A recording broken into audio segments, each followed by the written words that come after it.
आज हम एक ऐसी जगह की बात कर रहे हैं जहां सिर्फ कहानियां ही नहीं बल्कि अपार दौलत और एक गहरा अनसुलझा रहस्य भी छिपा है।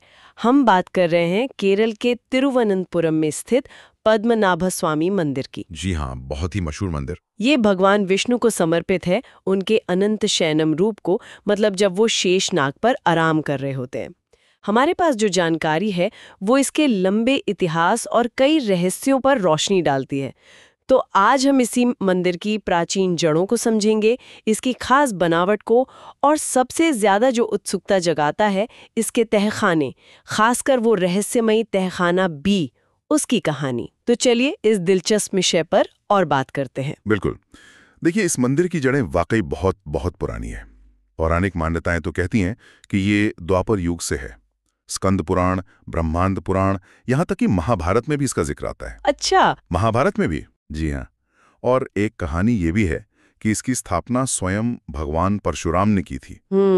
तो ये सिर्फ एक मंदिर नहीं, मतलब हजारों साल की हमारी संस्कृति और इतिहास की परतें हैं इसमें। और इसका शाही इतिहास भी कम दिलचस्प नहीं है ना, खासकर त्रावणकोर राजवंश के साथ जो इसका रिश्ता रहा है। 1750 ईस्वी में राजा मार्तंड वर्मा ने एक बहुत बड़ा कदम उठाया था। हाँ, वो बहुत महत्वपूर्ण घटना थी। बिल्कुल, उन्होंने खुद को पद्मनाभ दास घोषित कर दिया, यानी भगवान का सेवक, और अपना पूरा राजपाट सब कुछ देवता को सौंप दिया। सही कहा। और तब से ये एक परंपरा ही बन गई। त्रावणकोर के जितने भी शासक हुए बाद में, वो खुद को भगवान का प्रतिनिधि या सेवक ही मानते थे। ये समर्पण तो अद्भुत है। और ये चीज मंदिर की बनावट में भी दिखती है।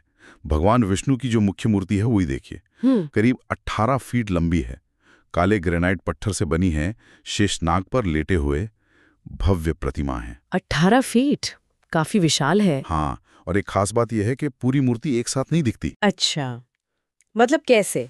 दर्शन के लिए 3 अलग अलग दरवाजे हैं। पहले से भगवान का सिर और छाती दिखते हैं, दूसरे दरवाजे से मध्य भाग और हाथ, और तीसरे से उनके चरण कमल नजर आते हैं। ये तो बहुत अनूठा तरीका है दर्शन का। बिल्कुल। और वास्तुकला की बात करें तो ये मंदिर द्रविड़ शैली में बना है, जो दक्षिण भारत की खासियत है।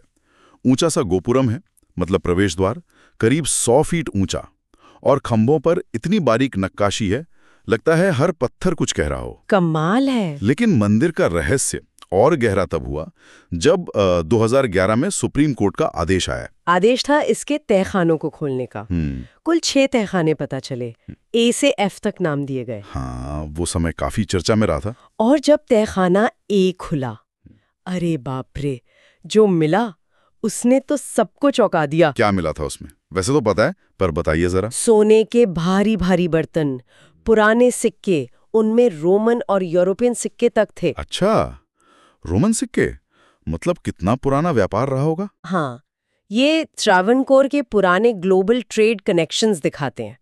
फिर हीरे मोती जड़ें, गहने, सोने की मूर्तियां, अनुमान लगाया गया कि कीमत खरबों रुपए में होगी।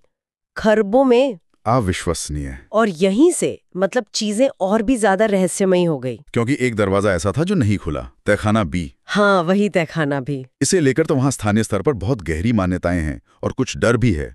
लोगों का मानना है कि इसे खोलने से कोई बड़ी आफत आ सकती है, कोई अनहोनी हो सकती है। अच्छा, किस तरह का डर? कहते हैं कि इसका दरवाजा किसी चाबी ताले से बंद नहीं है, बल्कि इसे नाग बंधन या किसी खास मंत्र शक्ति से बंद किया गया है, ऐसी मान्यता है। नाग बंधन, मंत्र शक्ति, ये तो सुनने में ही रहस्यमयी लगता है। हाँ, अब इसको लेकर तरह तरह की अटकलें हैं। कोई कहता है इसके पीछे कोई अलौकिक शक्ति है, कोई मानता है कि अंदर शायद विशालकाय सांप रहते हैं, या कोई ऐसा प्राचीन राज है जिसे छुपा कर रखा गया है जानबूझकर। तो अभी स्थिति क्या है? खोला गया या नहीं? का खोज की प्रवृत्ति और सदियों पुरानी आस्था और मान्यताओं का सम्मान, इनके बीच संतुलन कहाँ है? मुश्किल सवाल है। हाँ, ये तो है। वैसे इस मामले में कानूनी पहलू भी काफी अहम रहे हैं। 2020 में सुप्रीम कोर्ट ने एक फैसला दिया था जिसमें मंदिर के प्रबंधन और संरक्षण का अधिकार त्रावणकोर भी पूर्व शाही परिवार को ही सौंपा गया है। जी, वो फैसला भी काफी महत्वपूर्ण था। और हाँ, मंदिर में एंट्री के भी अपने नियम हैं जिनका पालन करना होता है। जैसे ये सिर्फ हिंदुओं के लिए खुला है, पुरुषों को धोती पहननी होती है बिना शर्ट के। अच्छा, पारंपरिक वेशभूषा जरूरी है। हाँ, और महिलाओं को साड़ी या सलवार कमीज जैसे पारंपरिक भारतीय कपड़े पहनने होते हैं। तो ये सब मिलाकर हमें क्या तस्वीर मिलती है?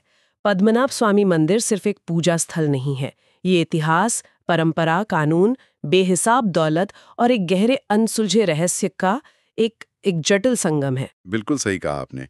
ये मंदिर भारत के समृद्ध इतिहास, भव्य कला, अटूट आस्था और उस रहस्य का प्रतीक है जो तहखाना बी के उस बंद दरवाजे के पीछे कहीं छिपा हुआ है।